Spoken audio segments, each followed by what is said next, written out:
Friends, मेरा नाम ऋतुराज, आपका मेरे चैनल में स्वागत है। हमारी जेल पहरी की क्लास रेगुलर चल रही है। मैथ्स में आपको पढ़ा रहा हूं। आज से हम पढ़ने वाले हैं विज्ञान के बारे में। विज्ञान के सारे टॉपिक्स हम कवर करने वाले हैं।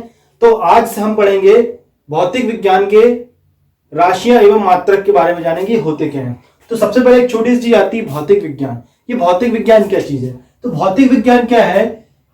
द्रव्य, जिसको हम इंग्लिश में मैटर भी बोलते हैं, और साथ ही साथ में ऊर्जा या क्रिया भी बोल सकते हैं इसको, इनके बीच में जो भी रिलेशन बनता है। आप देख लीजिए हमारे आसपास सारी चीजें, द्रव्य से मतलब क्या होता है? द्रव्य का मैं मतलब बता देता हूं। द्रव्य मैटर मतलब वो कहलाता है हमारे आसपास की वो सारी चीजें जिसको हम छू सकते हैं, देख सकते हैं, महसूस कर सकते हैं। तो द्रव्य क्या था हमारा? द्रव्य के बारे में बता देता हूं। द्रव्य क्या है? वो सारी चीजें जिनको हम छू सकते हैं, मतलब हम अनुभव कर सकते हैं, अनुभव कर सकते हैं। दूसरा, ये स्थान घेरती हैं, ये स्थान घेरती हैं। तीसरी एक और चीज आती है हमारी यहां पे, जिसमें कुछ ना कुछ भार होता है। क्या होता है? भार होता है। चलिए, तो द्रव्य क्या हो गया हमारा यहाँ पे? द्रव्य उस वस्तु को कहते हैं, द्रव्य उस वस्तु को कहते हैं जो स्थान घेरती है, जिसको हम छू सकते हैं, अनुभव कर सकते हैं, और उसमें कुछ ना कुछ भार होता है। तो ये कहलाता है हमारा क्या? द्रव्य। इसी को हम बोलते हैं मैटर।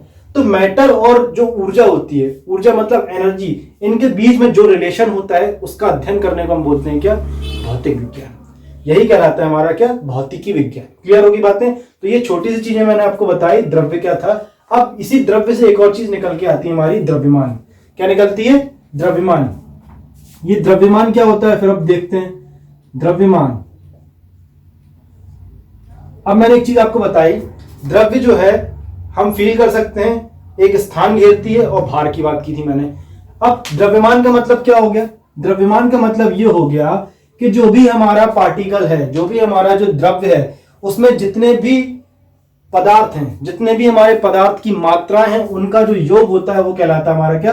द्रव्यमान। तो उसकी डेफिनेशन सिंपल क्या होगी? द्रव्यमान का मतलब क्या हो गया? पदार्थ की संख्या, पदार्थ की मात्रा का योग, यही कहलाता है क्या? हमारा द्रव्यमान। इसी के वजह से, इसी की वजह से किसी भी चीज का जो होता है मास, मतलब हम बात करते हैं वजन की। वजन यहाँ पे और आगे बताता हूं क्या होता है। किसी भी चीज का अगर मास की बात करी जाती है, भार की बात करी जाती है, तो क्या होता है हमारा? द्रव्यमान में जो भी हमारा पदार्थ है उसकी जो मात्रा होती है, जो भी मात्रा है पदार्थ की, उनके योग की इक्वल होती है। तो यही कहलाती है क्या? हमारी द्रव्यमान। एक और चीज आती है हमारे यहाँ पे, जो द्रव्यमान होता है ये क्या होता है? हमेशा फिक्स होता है। क्या होता है? सदैव स्थिर होता है। सदैव स्थिर होता है, हमेशा क्या होता है? फिक्स होता है। अब ये फिक्स कैसे होता है मैं आपको अभी बता रहा हूं। एक चीज आपने सुनी होगी, एक वर्ड सुना होगा, भार। अभी मैंने आपको बताया भार के बारे में। इसको इंग्लिश में बोलते हैं हम वेट। अब भार क्या होता है? हमारा द्रव्यमान जो हमने अभी पढ़ा, इसी द्रव्यमान से हमारा क्या निकला? भार निकला। अब भार क्या होता है ये बताता हूं आपको। भार क्या हुआ? भार का मतलब होता है जो द्रव्यमान है हमारा। द्रव्यमान मतलब मान लीजिए मैं किसी एक लकड़ी के टुकड़े की बात करता हूं, या पत्थर की बात कर लेता हूं, तो भार, पत्थर का जो भार है उसका मतलब क्या होगा? जो हमारा पत्थर बना हुआ है, जिस भी मैटर का बना हुआ है, जिस भी द्रव्य का बना हुआ है, उसमें जितने भी पार्टिकल्स हैं, छोटे छोटे पार्टिकल्स होते हैं, उनका जो योग होगा, मतलब जितने भी पार्टिकल्स होंगे उनका जो योग होगा वो कहलाएगा क्या? हमारा द्रव्यमान। तो मैंने यहां पे क्या किया? भार का मतलब होता है हमारा क्या? द्रव्यमान। द्रव्यमान प्लस द्रव्यमान इंटू हो जाएगा हमारा क्या? बल। क्या होता है? बल। अब ये द्रव्यमान इंटू बल से मतलब क्या है? इसको हम बता सकते हैं, द्रव्यमान को हम एम से बताते हैं, जिसको हम मास बोलते हैं इंग्लिश में, और इसको हम बोल देते हैं एफ, बल। यहां पे हमारा फोर्स जो है डिस्प्लेस हो जाता है किससे? स्मॉल जी से। तो फाइनली हम क्या बोल सकते हैं? भार की वैल्यू क्या होती है, W इक्वल mg होती है। भार की वैल्यू क्या होती है हमारी, W इक्वल mg होती है। अब यहाँ पे m क्या, मैंने आपको फिर से बता देता हूं, m को हम क्या बोलते हैं, द्रव्यमान, जिसको हम बोलते हैं इंग्लिश में मास, और g होता है हमारा गुरुत्वीय त्वरण। क्या होता है, गुरुत्वीय त्वरण, गुरुत्वीय त्वरण। अब ये गुरुत्वीय त्वरण क्या है, गुरुत्वीय त्वरण क्या है, हमारी जो अर्थ है, हमारी जो अर्थ है, इसके सरफेस पे कोई भी चीज है, जैसे कि मान लीजिए हम हैं, तो वो क्या करती है, अर्थ जो है अपने सेंटर की तरफ हर चीज को चिपका के रखती है, खींच के रखती है, अट्रैक्ट करके रखती है। यही कहलाता है हमारा क्या, स्मॉल जी। यही कहलाता है हमारा क्या, स्मॉल जी। इसकी जो वैल्यू होती है वो क्या होती है, 9.8 मीटर पर सेकेंड स्क्वायर। क्लियर हो गई बात। जी की जो वैल्यू होती है वो क्या होती है, 9.8 मीटर पर सेकेंड स्क्वायर। क्लियर हो गई बात। ये क्या था, हमारा जी की बात थी। अब एक चीज यहां पे मैंने बताई आपको कि जो द्रव्यमान होता है वो क्या होता है, हमेशा फिक्स होता है, स्थिर होता है। पर हमारा जो W जो है, W मतलब भार की बात कर रहा हूं मैं, ये कभी फिक्स नहीं होता, ये फिक्स हमेशा नहीं होता। क्यों नहीं होता, अब आपको छोटा सा एक लॉजिक बता रहा हूं। W का मतलब क्या है हमारा, m इंटू जी, मतलब m क्या हो गया, हमारा द्रव्यमान हो गया। चलिए ठीक है, ये तो फिक्स रहता है, ये हमको पता है। बट ये जो g है, स्मॉल g, इसकी वैल्यू हमेशा जो है फिक्स नहीं रहती, कभी कभी चेंज भी हो सकती है। कहां चेंज होती है मैं बता रहा हूं। अगर हम अर्थ पे हैं, अगर मैं अर्थ में हूं तो इसकी जो वैल्यू है वो क्या होगी, 9.8 होगी। अगर मैं मून पे हूं तो इसकी वैल्यू कुछ और होगी, और अगर मैं स्पेस में हूं तो उसकी वैल्यू कुछ और हो सकती है। तो इसीलिए इसकी वैल्यू, जी की वैल्यू जो है वो फिक्स नहीं होती। अब ये जी की वैल्यू कैसे वेरी करती है, ये मैं आपको नेक्स्ट चैप्टर बताऊंगा, जो हमारा इसका गुरुत्वीय त्वरण का है, जिसको हम बोल सकते हैं गुरुत्वाकर्षण। ये पूरा मैं वीडियो इसके बारे में आपको बना के दे दूंगा, इसमें हम उसको डिटेल में पढ़ेंगे। तो यहाँ पे सिर्फ एक चीज जान लीजिए आप कि जो जी है, स्मॉल जी है, इसकी वैल्यू 9.8 होती है मीटर पर सेकेंड स्क्वायर। बट उसके बाद भी इसकी वैल्यू हर जगह पे फिक्स नहीं होती है। अब चेंजेस अर्थ के अंदर भी कुछ चेंज हो सकते हैं। ये वैल्यू कहां पे होगी, हमारे अर्थ पे जो पोल होता है, पोल मतलब जिसको हम ध्रुव बोल सकते हैं, उत्तरी ध्रुव और दक्षिण ध्रुव जिसको बोलते हैं, वहां पे हमारी जो धरती है वो थोड़ी सी कैसी है, दबी हुई है। कैसी है, दबी हुई है, जैसे कि संतरा। तो वो जगह पे पोल्स पर दबी हुई है, तो वहां पर जो हमारा जो जी है 9.8 जो जी लगता है, वहां पे क्या होगा, सबसे ज्यादा होगा। वहां पे क्या होगा, सबसे ज्यादा होगा। और हमारा जो अर्थ का जो भूमध्य रेखा है, भूमध्य रेखा है, वो उस जगह पर जो हमारा जी की वैल्यू है वो क्या होगी, सबसे ज्यादा होगी, 9.8 होगी। क्लियर होगी बात। तो ये क्या था हमारा 9.8, इसकी बात होगी। अब एक चीज और होती है, जो हमारा जी जो होता है वो कहां कहां निर्भर करता है, जैसे जैसे हमारी हाइट सरफेस से, अर्थ के सरफेस से ऊपर बढ़ती जाएगी, वैसे वैसे हमारे 9.8 जो है हमारा जी है उसकी वैल्यू में चेंज होता जाएगा। उसकी वैल्यू क्या होती जाएगी, चेंज होती जाएगी। और इसी के साथ साथ जैसे जैसे हम जमीन के नीचे, मतलब सतह के नीचे, सरफेस के नीचे हम जैसे जैसे जाते जाएंगे, वैसे वैसे इसकी वैल्यू क्या होती जाएगी, चेंज होती जाएगी। इसी वजह से हम बोल सकते हैं जो भार होता है हमारा क्या होता है, फिक्स नहीं होता है। क्लियर हो गई बात। इसलिए हम बोल सकते हैं भार हमारा जो होता है फिक्स नहीं होता है। इसी वजह से जो हमारे एस्ट्रोनॉट्स होते हैं, जो अंतरिक्ष यात्री होते हैं, वो अंतरिक्ष में जाते हैं तो उनको भारहीनता का अनुभव होता है। भारहीनता क्यों होती है, क्योंकि वहां पे उनका द्रव्यमान तो फिक्स है, क्योंकि उनका जो बॉडी जो बनी है, जिस पार्टिकल से बनी है वो तो फिक्स है, बट वहां पे जी की जो वैल्यू थी वो चेंज हो गई। वहां पर जी की जो वैल्यू थी वो क्या हो गई, यहाँ पे चेंज हो गई। इसीलिए वहां पे उनको फील नहीं होता अपने वजन का। ऐसे ही अगर वो मून पे गए थे तो वो भी वहां पे क्या कर रहे थे, चल रहे थे, तो जंप जैसा कर रहे थे, ऐसा लग रहा था। क्यों, क्योंकि वहां पे जी की वैल्यू क्या थी, कम थी। ये जी की वैल्यू कैसे डिपेंड करती है, मैं आपको डिटेल में सारा आपको बताऊंगा जब हम ये गुरुत्वाकर्षण वाला चैप्टर पढ़ेंगे। क्लियर हो गई बात। चलिए, तो ये हो गई हमारी बात, सारी चीजें हमने यहाँ पे देख ली, जी के बारे में बात कर ली। इसके बाद हम पढ़ते हैं भौतिक राशियां क्या होती हैं, इनको हम डिटेल में पढ़ेंगे। चलिए देखते हैं। भौतिक राशियां जो है दो प्रकार की होती हैं। एक होती है हमारी अदिश राशि, अदिश राशि जिसको हम बोलते हैं स्केलर क्वांटिटी। क्या बोलते हैं जिसको, स्केलर क्वांटिटी। दूसरी होती है हमारी सदिश राशि, सदिश राशि जिसको हम बोलते हैं वेक्टर क्वांटिटी। क्लियर है। तो मेरे भाइयों, मैं आपको डिटेल में नहीं बताने वाला हूं, क्योंकि आपको इसके लिए बुक्स मिल जाएंगी, बहुत सारी बुक्स मिल जाएंगी जिसमें आप डिटेल में पढ़ सकते हैं, कहानी जैसा पढ़ सकते हैं, कथा पढ़ सकते हैं। बट मैं आपको सिर्फ टू द पॉइंट बताने वाला हूं। पॉइंट पॉइंट बताने वाला हूं जो हमारे एग्जाम पर्पस के लिए इंपॉर्टेंट है, हम उसको डिटेल में आप बुक से पढ़ सकते हैं। चलिए, तो मैं आपको शॉर्ट में बताने वाला हूं अदिश राशियां होता क्या है। अदिश राशि वो राशि होती है जिसमें सिर्फ क्या होता है, परिमाण होता है। परिमाण मतलब वो कि इसमें सिर्फ क्वांटिटी होती है, इसमें सिर्फ क्या होती है, क्वांटिटी होती है। इसके नाम से ही छलक रहा है, आ लगा हुआ है। दिश मतलब होता है दिशा, दिश मतलब होता है क्या, दिशा, और इसमें आ लगा हुआ मतलब ये क्या हो गई, अदिश कहलाएगी। मतलब जिसमें दिशा ना हो वही कहलाएगी क्या, अदिश राशि। तो इसमें क्या होता है, सिर्फ परिमाण होता है। परिमाण जिसको हम क्या बोलते हैं, इंग्लिश में मैग्नीट्यूड भी बोल देते हैं।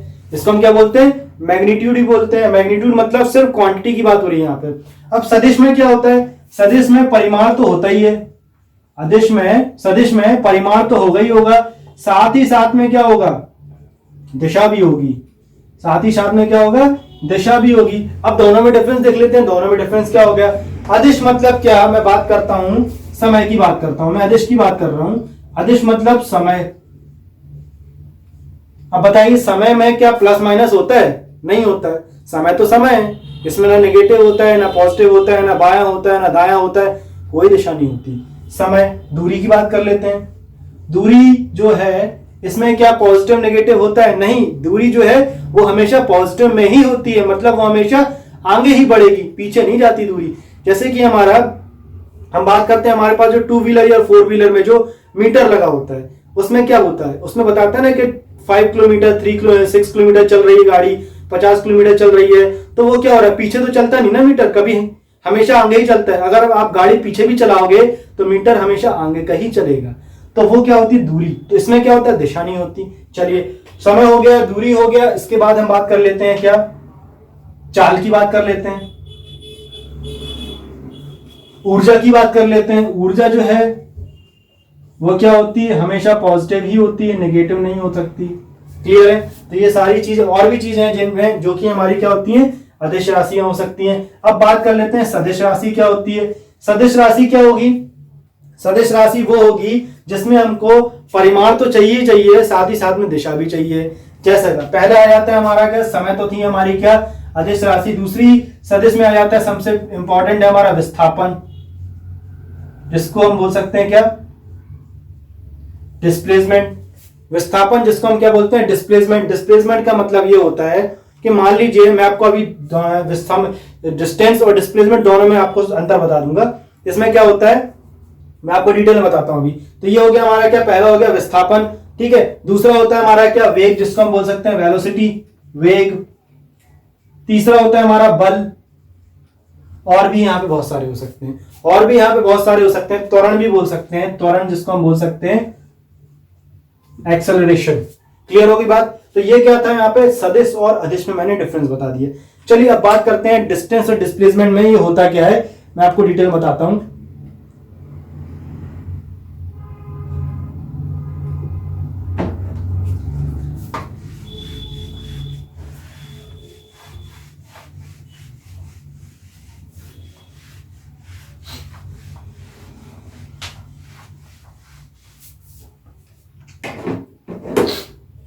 मान लीजिए आप ए पे कहीं पे खड़े हुए हैं और आपसे बोल दिया गया कि आप बी पे जाइए 5 किलोमीटर। कितना जाइए, 5 किलोमीटर आप जाइए। आपसे मैंने बोल दिया आप ए पे हैं, बी पे जाइए 5 किलोमीटर। फिर बोल दिया कि भाई आप एक काम करिए, बी से सी पे चले आओ, जो है 5 किलोमीटर, जो है 5 किलोमीटर। ठीक, चलिए फिर मैं बोल दिया कि आप सी पे पहुंच गए, सी से बोल दिया वापस डी पे आ जाइए, ये है मान लीजिए 10 किलोमीटर। क्लियर है, ये कितना है मेरा, 10 किलोमीटर है। अब यहां पे मैं आपको बताता हूं डिस्टेंस और डिस्प्लेसमेंट, जिसको डिस्टेंस और डिस्प्लेसमेंट जिसको मैं बोलता हूं दूरी और विस्थापन दोनों में अंतर। तो अगर मैं दूरी की बात करता हूं तो दूरी क्या होगी इसके लिए, दूरी का मतलब ही क्या होता है, दूरी का मतलब होता है टोटल ट्रेवल टाइम, या सॉरी टोटल ट्रेवल पाथ, कितना आपने रास्ता चला। दूरी का मतलब क्या होता है, कुल तय रास्ता या पाथ। ठीक है, तो मैं इसको रास्ता लिख देता हूं ये। तो दूरी आप देख लेते हैं, यहां ए से मैं बी पे गया 5 किलोमीटर, फिर बी से मैं सी पे आया 5 किलोमीटर, फिर सी से मैं डी पे आया 10 किलोमीटर। तो टोटल कितना हो गया हमारा, 20 किलोमीटर हो गया ना। तो दूरी कितनी आ गई हमारी, 20 किलोमीटर आ गई। क्लियर हो गई बात। दूरी कितनी आ गई हमारी 20 किलोमीटर आ गई। अब मैं बात करता हूं विस्थापन की। विस्थापन क्या होगा? अगर मैं बोलता हूं विस्थापन की,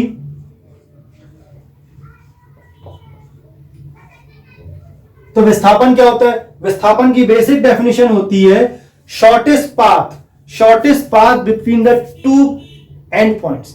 मतलब ये कि सबसे कम रास्ता तय, मतलब कहने का मतलब ये कि सबसे कम रास्ता, मतलब किसी भी दो पॉइंट के बीच का सबसे छोटा रास्ता, यही कहलाता है क्या? विस्थापन। या फिर हम दूसरे शब्दों में बोल सकते हैं कि आखिरी पॉइंट से पहले पॉइंट का सबसे कम डिस्टेंस, यही कहलाता है क्या? हमारा विस्थापन। या फिर मैं एक और तरीका बता सकता हूं कि मान लीजिए, इसी बताता हूं कि मान लीजिए मैं यहां पे ए पे था, ए से मैं बी पे पहुंचा, बी से मैं सी पे पहुंचा, सी से मैं डी पे पहुंचा। ठीक है, ए से मैं बी पे पहुंचा, बी से सी पे, सी से डी पे मैं पहुंचा।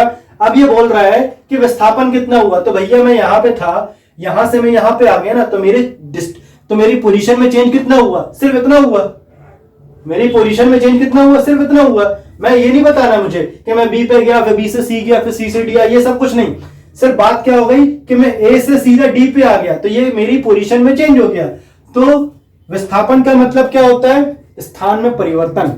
विस्थापन का मतलब क्या होता है? स्थान में परिवर्तन। तो भाई हमने स्थान में परिवर्तन कर दिया, तो मैं लिख देता हूं स्थान में परिवर्तन। स्थान में परिवर्तन सबसे कम। तो आप देखिए यहाँ पे स्थान में परिवर्तन, ए से मैं डी पे आ गया, तो मैं पूरा पाथ ट्रेवल करके आया, उससे मेरे को कोई मतलब नहीं। कितना मुझे शॉर्टेस्ट पाथ में था, कितनी शॉर्टेस्ट डिस्टेंस है? 5 किलोमीटर। तो विस्थापन कितना हो गया मेरा? 5 किलोमीटर हो गया। क्लियर हो गई बात? तो ये क्या था मेरा डिस्टेंस और डिस्प्लेसमेंट, मैंने आपको सारी चीजें बता दी। आई होप आपको एक चीज पसंद आई होगी। मैं आपको डिटेल में नहीं बता रहा हूं, मैं सिर्फ आपको शॉर्ट नोट्स में ही बता रहा हूं सारी चीजें, और हमारी क्लास ऐसे ही चलने वाली है। सारी चीजें हमको शॉर्ट नोट में ही हम पढ़ेंगे। चलिए आगे बढ़ते हैं, फिर क्या बताता है ये देखते हैं। बहुत इंपॉर्टेंट चीज है मात्रक। अब ये मात्रक क्या होता है? तो मात्रक में आपको सीधी सी एक बात बता दूं कि मान लीजिए मुझे किसी भी चीज को नापना है। मैं बात करता हूं, मैं अगर दूध लेने के लिए डेयरी जाता हूं, तो मैं बोलता हूं भाई मेरे को 1 लीटर दूध दे दो। तो अगर मैं उससे बोलूंगा मेरे को सिर्फ दूध दे दो, तो वो काय में नाप के देगा? क्या मापन होगा कि भाई कितने रुपए लीटर है या क्या है, कैसे नापेगा ये? तो ये क्या होता है? किसी भी चीज को नापने का या इसकी जो क्वांटिटी है उसकी वैल्यू को हमको नापने का, मापने का जो तरीका होता है वही कहलाता है कि हमारा मात्रक कहलाता है। तो उसको सीधी सी बात में क्या बोल सकते हैं, अगर मैं टेक्निकल बात करूं तो किसी भौतिक राशि के मापन के लिए, जो यूनिट या जो मात्रक यूज किया जाता है, जो वैल्यू यूज की जाती है, उसी को हम बोलते हैं क्या? मात्रक। क्लियर हो गई बातें? चलिए, तो मात्रक जो होते हैं वो 2 प्रकार के होते हैं। मात्रक जो होते हैं वो कितने प्रकार के होते हैं? 2 प्रकार के होते हैं। पहला बोल देते हैं मूल मात्रक, जिसको हम बोलते हैं मूल मात्रक।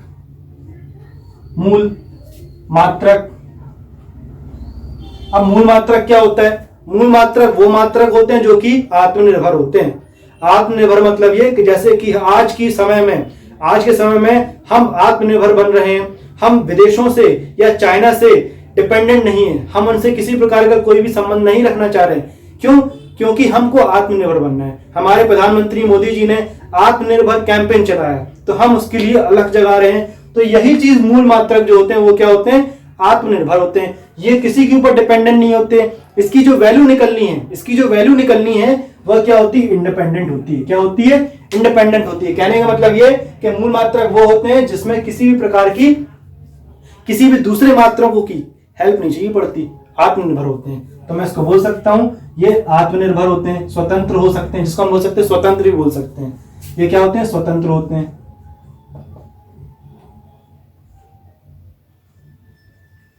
क्या होते हैं? स्वतंत्र होते हैं। या बोल सकते हैं इसको किसी की आवश्यकता नहीं होती। ये क्या होते हैं? इंडिपेंडेंट होते हैं। क्या होते हैं? इंडिपेंडेंट होते हैं, स्वतंत्र होते हैं, इंडिपेंडेंट होते हैं। फिर दूसरा हम देख लेते हैं यहाँ पे व्युत्पन्न मात्रक। क्या बोलते हैं? व्युत्पन्न मात्रक, जिसको हम बोलते हैं इंग्लिश में ड्राइव यूनिट। क्या बोलते हैं इसको? ड्राइव यूनिट बोलते हैं। व्युत्पन्न मात्रक मतलब ये जो व्युत्पन्न मात्रक होते हैं ये मूल मात्रक से हेल्प लेते हैं। भाई मैं अकेले नहीं चल सकता, मुझे डर लगता है, तो मैं क्या करूंगा, मूल मात्रक से हेल्प लेंगे, चल भाई तू भी चल मेरे साथ में, मैं अकेले नहीं जा सकता। तो ये मूल मात्रक, व्युत्पन्न मात्रक जो होते हैं वो डिपेंडेंट होते हैं किसके ऊपर, मूल मात्रक के ऊपर। चलिए देख लेते हैं कैसे। जो मूल मात्रक होता है वो क्या होता है, मान लीजिए मैंने एक छोटा सा दिया, मैं बात करता हूं द्रव्यमान, द्रव्यमान, दूरी, समय। अब आप मुझे ये देख के बताइए, क्या इनको नापने के लिए या इनकी बात करने के लिए मुझे किसी की हेल्प लेनी पड़ेगी, किसी दूसरे मात्रक की, किसी दूसरे क्वांटिटी की हेल्प लेनी पड़ेगी? नहीं। द्रव्यमान अपने आप में पूर्ण है, अपने आप में ही आत्मनिर्भर है। दूरी अपने आप में ही है, मैंने बोल दिया 50 किलोमीटर मतलब 50 किलोमीटर। अब उसको नापने के लिए मुझे किसी दूसरे यूनिट की हेल्प नहीं लग रही है। समय, समय तो अपने आप में इंडिपेंडेंट, सबसे इंपॉर्टेंट होता है समय, तो समय ही हमारे लिए बहुत जरूरी है। चलिए, तो ये हो गया हमारा क्या, मूल मात्रक हो गए। अब इसी के बाद बात कर लेता हूं द्रव्यमान में क्या होता है हमारा। द्रव्यमान को हम कैसे बताते हैं, द्रव्यमान को हम अगर मेजर करते हैं तो मैं किस में बताता हूं, केजी में बता रहा हूं। इसको मैं एम से डिनोट करता हूं, कैपिटल एम से। दूरी को मैं किस में डिनोट करता हूं, एस से डिनोट करता हूं, या कभी कभी हम डी से भी करते हैं। दूरी को हम किस में बताते हैं, मीटर में भी बताते हैं और किलोमीटर में भी बताते हैं। मैं आपको सारी चीज अभी डिटेल में बताने वाला हूं। और टाइम को तो हम घंटे में भी बता सकते हैं और सेकंड में भी बता सकते हैं और मिनट में भी बताते हैं, तीनों चीजें बताते हैं। तो ये क्या थे हमारे, तो ये क्या थे हमारे यहाँ पे मूल मात्रक थे। अब मैं बात करता हूँ यहाँ पे व्युत्पन्न मात्रक। जो हमारे व्युत्पन्न मात्रक होते हैं वो क्या होते हैं, हमारे मूल मात्रक से डिपेंडेंट होंगे। यही हमने पढ़ा ना अभी, यही मैंने आपको बताया। तो डिपेंडेंट से मतलब कैसे, मैं बात करता हूँ क्षेत्रफल निकालना, मुझे क्या निकालना है, क्षेत्रफल निकालना है, एरिया निकालना है। तो एरिया निकालने के लिए मुझे दो साइड चाहिए ना। अब दोनों साइड क्या है, दूरी ही तो होती है। 5 सेंटीमीटर लेंथ हो गई और 4 सेंटीमीटर मान लीजिए हमारी ब्रेथ हो गई, लंबाई चौड़ाई जिसको हम बोलते हैं, तो वो क्या है, वो दूरी ही तो है। तो ये क्या हुआ, क्षेत्रफल हम किससे निकालते हैं, मूल मात्रक से डिपेंडेंट है, वो अकेला नहीं निकल सकता, वो क्षेत्रफल हो गया। अब बात कर लेते हैं ऐसे, अब आयतन की बात कर लेते हैं। आयतन जिसको हम बोलते हैं वॉल्यूम, इसको निकालने के लिए भी हमको 3 साइड चाहिए, 3 साइड चाहिए पड़ती ना, 3D में होता है ये। तो ये भी क्या हुआ, मूल मात्रक से डिपेंडेंट है। दूरी हमको चाहिए इसके लिए, क्लियर हो गई बात। फिर इसके दूरी, सॉरी, इसके लिए हाँ हमको दूरी ही चाहिए। चलिए, अब इसका एक और चीज आती है हमारी, चाल आ जाती है, चाल। अब चाल का मतलब क्या होता है, चाल का मतलब होता है स्पीड का मतलब है डिस्टेंस अपॉन टाइम, मतलब दूरी बटे समय, यही होता है ना चाल का मतलब। तो दूरी क्या थी, हमने यहां से ली, समय हमने कहां से लिया, मूल मात्रक से लिया। तो ये अपने आप में नहीं कर सकता पूरा काम, कोई भी काम कर सकता है क्या, नीचे नहीं दिख रहा, हाँ, तो ये अकेला पूरा काम कर सकता है क्या, नहीं कर सकता, क्लियर है। तो यहां पे हमारा चाल भी हो गया, क्या दूरी है, चाल हो गया हमारा क्या, व्युत्पन्न मात्रक होगा। सारी चीजें हमने यहाँ पे एक एक करके सारी देख ली, मूल मात्रक, व्युत्पन्न मात्रक हमने देख लिए। चलिए अब आगे बढ़ते हैं, क्या बता रहे हैं। अब मात्रकों की कुछ पद्धतियां होती हैं। पद्धतियां से मतलब क्या होता है, सिस्टम। पद्धतियों से मतलब क्या होता है, सिस्टम होता है। मतलब भाई इन सब चीज को नापने के लिए कुछ ना कुछ स्टैंडर्ड तय करना पड़ेगा ना भाई। ऐसा तो है नहीं कि हम कुछ भी किसी से भी मेजर करने लगेंगे। तो क्या होता था कि पुराने समय की बात करते हैं, पुराने समय में हम किसी भी चीज को नापने के लिए हमारे खुद के अपने अपने मात्रक थे, हमारे अपने खुद के अपने अपने सिस्टम थे।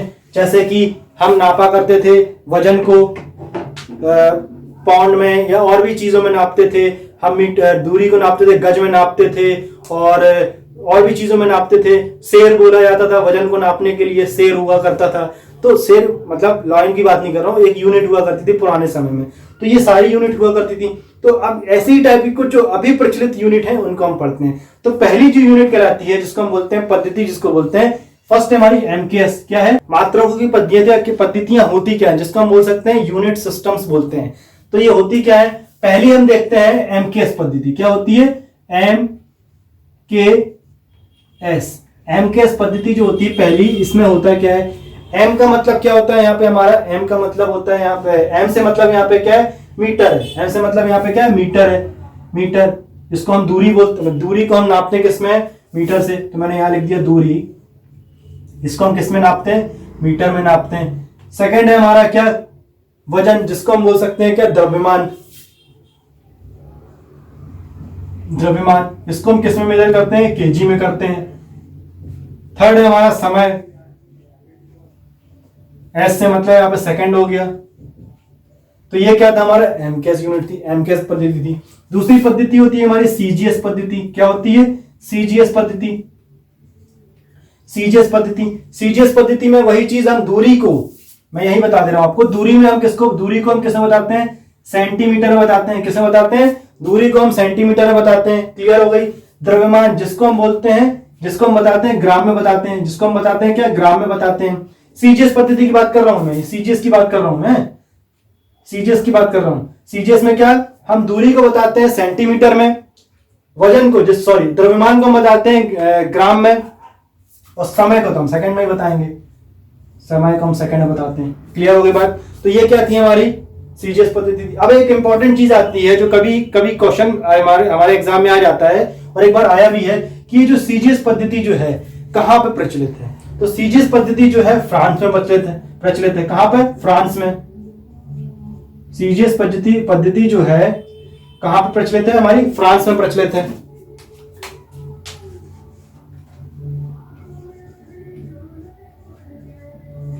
फ्रांस से प्रचलित है। चलिए, तो ये कहां पे हमारी फ्रांस से प्रचलित है। आगे बढ़ते हैं। फिर तीसरी आती है हमारी एफपीएस आती है। कौन सी आती है? एफपीएस। एफपीएस पद्धति आती है, जिसको हम बोल सकते हैं फुट पर सेकंड। एफ का मतलब हो गया हमारा क्या, फीट, जिसको हम बोल सकते हैं फीट हो गया हमारा। पी से मतलब हो गया हमारा पाउंड, और एस का मतलब तो सेकंड होता ही है हमारा। फुट पर सेकंड, तीनों चीजें यहां पे देख लीजिए। जो हमारी एफपीएस पद्धति जो है, ये ब्रिटिश पद्धति कहलाती है। कौन सी पद्धति कहलाती है? ब्रिटिश पद्धति कहलाती है। ब्रिटिश पद्धति हम इसको बोला करते हैं। ये ब्रिटेन में या ब्रिटिश में इसका यूज किया जाता है अधिकतर, आज भी करते हैं इसका यूज कुछ लोग वहां पे। ब्रिटिश पद्धति कहलाती है। अब एक बात आती है कि जब जो फुट पर एफपीएस पद्धति जो है ये ब्रिटिश पद्धति है, तो भाई हमारे भारत में अंग्रेजों ने राज किया। अनफॉर्चुनेटली हमारे भारत में अंग्रेजों ने राज किया, तो इसीलिए इसी वजह से हमारी जो पूर्व प्रचलित पद्धति थी वो क्या थी? हमारी एफपीएस थी। क्या थी? एफपीएस थी, फुट पर सेकंड। इसीलिए आज भी हम अपनी हाइट को क्या बताते हैं? 5 फुट, 6 फुट, इस टाइप से बताते हैं। क्यों? क्योंकि हमारे भारत में आजादी के पहले कौन सी यूनिट यूज हुआ करती थी? एफपीएस पद्धति यूज हुआ करती थी। क्लियर हो गई बात? तो ये क्या था हमारे यहाँ पे, मैंने आपको छोटी चीजें आपको बताई। ये मैं आपको डिटेल में नहीं लिख के बता सकता, ये सारी मैंने आपको शॉर्ट नोट के थ्रू बताई है। चलिए, इसके बाद एक चीज और देख लेते हैं। यहाँ पे कुछ कन्वर्जन देख लेते हैं जो कि एग्जाम में आए हुए हैं। जैसे कि मैं बात करता हूं, 1 फीट का मतलब क्या होता है? 1 फीट। 1 फीट की जो वैल्यू है वो क्या होती है? 1 फीट की वैल्यू होती है 30.48 सेंटीमीटर। 30.48 सेंटीमीटर 1 फीट की वैल्यू होती है। और 1 केजी की वैल्यू क्या होती है? 1 केजी की वैल्यू क्या होती है हमारी? 2.2 एलबीएस। एलबीएस मतलब हम इसमें किसको बताते हैं?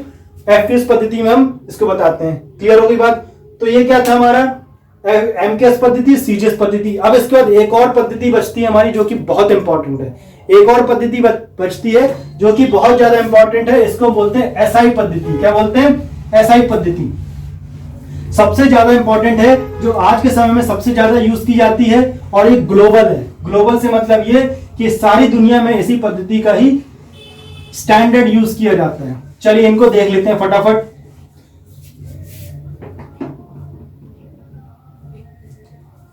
एसआई पद्धति,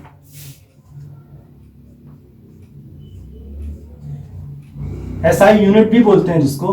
अब इसका मतलब क्या होता है? एस आई से मतलब क्या होगा यहाँ पे? इसका मतलब होता है आई से इंटरनेशनल, एस का मतलब होता है सिस्टम। क्लियर हो गई बात? आई से मतलब इंटरनेशनल, एस का मतलब हो गया सिस्टम। तो उसको हम बोल सकते हैं इंटरनेशनल सिस्टम्स ऑफ यूनिट भी बोल सकते हैं। क्लियर हो गई बात? इंटरनेशनल सिस्टम्स ऑफ यूनिट भी इसको हम बोलते हैं, या फिर सिस्टम ऑफ इंटरनेशनल यूनिट भी हम इसको बोल सकते हैं। तो ये क्या होती है? हमारी इंटरनेशनल यूनिट है। चलिए, तो सबसे पहले बात करते हैं कि ये जो यूनिट थी हमारी कब प्रचलित हुई, मतलब ये कब हमारी कब इसको माना गया?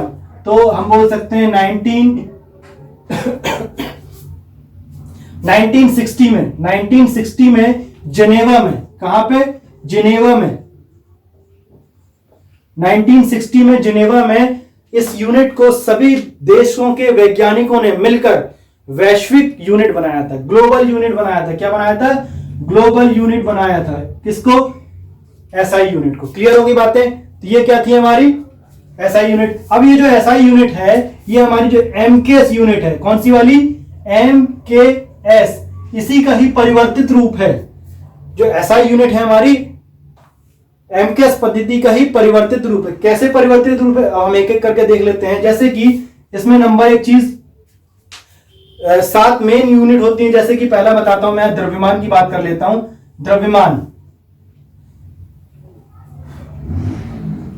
द्रव्यमान को हम कैसे बताते हैं? मीटर में बताते हैं। द्रव्यमान को हम केजी बताते हैं। क्लियर होगी बात? द्रव्यमान को हम किसमें बताते हैं? केजी बताते हैं, जिसको हम किलोग्राम बोलते हैं। सेकंड आता है हमारा दूरी। सेकंड आता है हमारा क्या? दूरी, जिसको हम बोलते हैं लंबाई। अब दूरी ना बोल के हम इसको क्या बोलेंगे? लंबाई बोलेंगे। इसको हम किसमें बताते हैं? मीटर में बताते हैं। क्लियर है? थर्ड आता है हमारा मोस्ट इंपॉर्टेंट समय।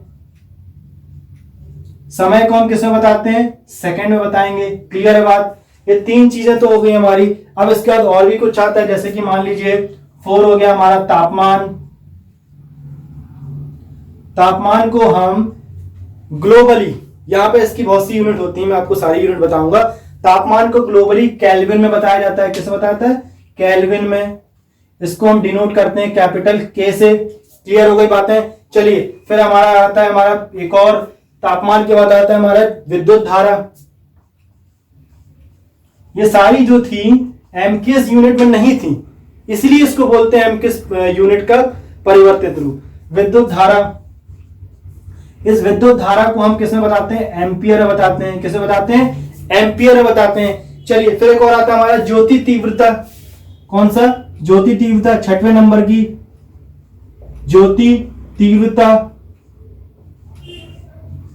जिसको हम बोलते हैं लाइट इंटेंसिटी भी बोल सकते हैं। इसको हम किसे बताते हैं? कैंडला बताते हैं। किसे बताते हैं? कैंडला, कैंडला बताते हैं। क्लियर हो गई? इसको हम कैपिटल सी से डिनोट करते हैं। क्लियर है? चलिए फिर एक और आती है हमारी 7वीं, जो कि हमारी एकदम नई टाइप की आपको देखने में मिल रही होगी। 7वीं हमारी मोल। क्या आती है? मोल, जिसको हम बोल सकते हैं पदार्थ की मात्रा को नापा जाता है। जो हम बात करी थी ना स्टार्टिंग में, मैटर के अंदर जो पार्टिकल्स हुआ करते थे उनकी बात की थी, तो उसको नापना भी तो है भाई। तो उसके लिए किसको उसको हम किससे नापते हैं? मोल से नापते हैं। तो हम क्या लिखेंगे? पदार्थ की मात्रा किससे नापी जाती है? मोल से नापी जाती है। क्लियर हो गई बात? तो ये क्या थी हमारी यहाँ पे सारी, हमने एसआई यूनिट यहाँ पे देख ली। अब कुछ चीजें और यहाँ पे आती हैं जिसको हम देखते हैं। ये हो गया हमारा एसआई यूनिट। अब बात मैं कर रहा था टेम्परेचर की। टेम्परेचर की जो यूनिट होती है हमारी केल्विन होती है। केल्विन होती है। अब इसी के साथ साथ में और भी कुछ यूनिट होती है, जैसे फ़ारेनहीट होती है, फ़ारेनहीट होती है, और राउंड रोबिन भी होती है, और इसी के साथ में सेल्सियस भी होती है। 3 यूनिट यहाँ पे हम प्रचलित हम सुनते हैं। तो इसमें कुछ रिलेशन होता है, इस रिलेशन को हम देख लेते हैं। क्या होता है relation? C/100 equal F-32/180 equal